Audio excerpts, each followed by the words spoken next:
When jiu-jitsu first showed up in America in the year 1900, newspapers referred to it as those words of hyphenated magic, jiu-jitsu. But media soon found a new language to describe the art, and it didn't have words at all. It was illustrations. I'm presenting a paper about this week for the London Arts-Based Research Center, but I wanted to give you a preview of the four things I'm going to be talking about. We're going to talk about comics featuring jiu-jitsu in the White House, comics featuring jiu-jitsu in popular culture at large, humorous comics about jiu-jitsu, and finally, and maybe most importantly, sports comics about jiu-jitsu. In talking about those four topics, I'm going to do two things. First, I'm going to answer a question from a few weeks ago about whether I'd seen the comic The Outbursts of Everett True from this era. And second, I'm going to explain how comics like this might help us draw a direct line from the Roosevelt era to the era of the modern Ultimate Fighting Championship.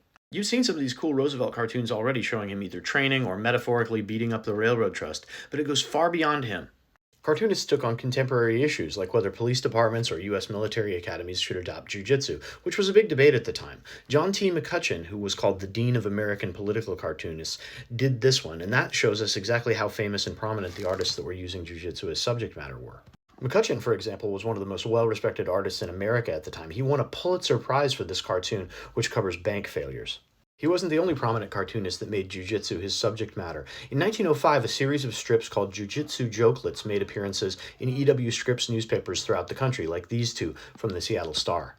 There were at least 7 of these jiu-jitsu-themed comics that got published, and they followed a general formula. A 3-panel theme where in the first panel, someone, usually a socially disadvantaged person, is reading a jiu-jitsu book. Second, they get affronted by somebody who's more powerful than them. And third, they get their revenge, or the person who is attacking them gets their comeuppance. In this case, a child who is about to get whipped by his teacher decides to wristlock his teacher instead. And there are others. For example, a black waiter who is serving a millionaire, and that millionaire refuses to tip him, so the waiter throws him, and in so doing, the tip comes out of the guy's wallet and into the other guy's hand. But to me, the most interesting thing about these Jiu-Jitsu Jokelet comic strips is the man who wrote and illustrated them. This man, A.D. Kondo, who was probably the most popular cartoonist in North America at the time. What did he write and illustrate?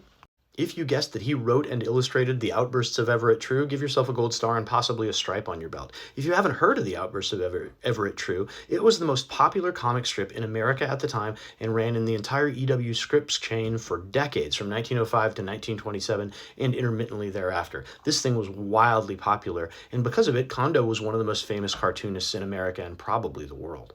The Everett True character was renowned for his misanthropy, but it's striking that when Kondo was writing jiu-jitsu cartoons, it usually features an outsider using the art against a more powerful person, like a child or someone who is racially or sexually discriminated against. In this one, where a woman uses jiu-jitsu to threaten a dude into proposing to her, that kind of walks the line between Robin Hood and Everett True.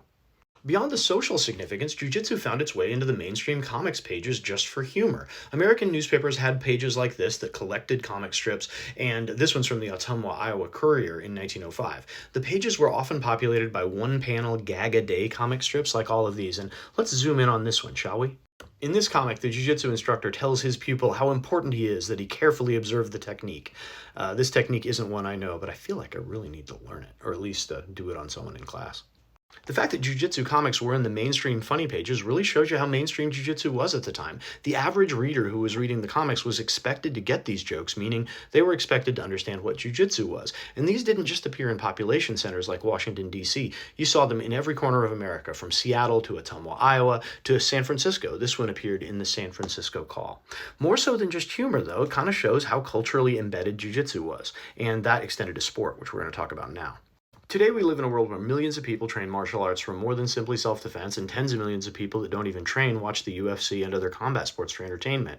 How did we get here? It's no exaggeration to say comic art played a role, and in order to understand why, we have to go back to Robert Edgren, the guy who created this memorable image of President Roosevelt wristlocking his boxing instructor.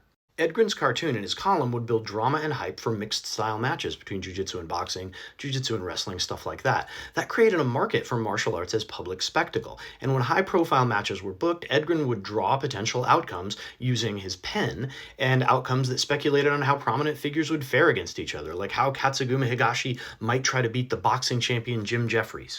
Or this one, which suggests a match between the huge Turkish wrestler Nurullah Hassan and a smaller, presumably weaker, representative of Jiu-Jitsu.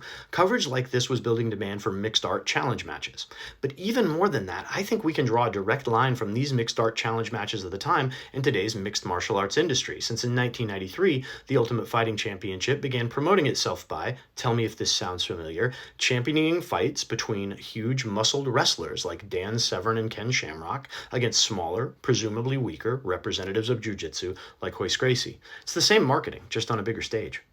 As the clashes between athletes from different styles progressed, wrestlers like Karl Gotch and boxers like Jeffries began learning a few jiu-jitsu tricks. Edgren was happy to promote this too, and to speculate about what might happen once the best athletes of the day began learning the art in earnest. Some of these cartoons and proposals were serious and asked what a world-class athlete like Jeffries could do now that he had a new tool in his arsenal. Some of these were more humorous and portrayed Jeffries as defeating entire armies with his new jiu-jitsu skills, or just jiu-jitsuing someone by the hair, in a weird foreshadowing of the Royce Gracie-Kimo Leopoldo match.